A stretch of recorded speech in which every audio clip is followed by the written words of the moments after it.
شروع اللہ کے نام سے جو بڑا مہربان نہایت رحم والا ہے۔ سورج کی قسم اور اس کی روشنی کی، اور چاند کی جب اس کے پیچھے نکلے، اور دن کی جب اسے چمکا دے، اور رات کی جب اسے چھپا لے، اور آسمان کی اور اس ذات کی جس نے اسے بنایا، اور زمین کی اور اس کی جس نے اسے پھیلایا،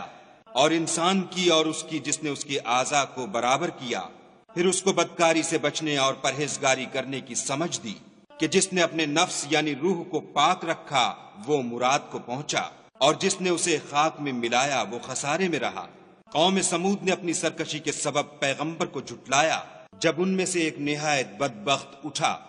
تو خدا کے پیغمبر صالح نے ان سے کہا کہ خدا کی اونٹنی اور اس کے پانی پینے کی باری سے حذر کرو، مگر انہوں نے پیغمبر کو جھٹلایا اور اونٹنی کی کونچیں کاٹ دیں، تو خدا نے ان کے گناہ کے سبب ان پر عذاب نازل کیا اور سب کو ہلاک کر کے برابر کر دیا، اور اس کو ان کے بدلہ لینے کا کچھ بھی ڈر نہیں۔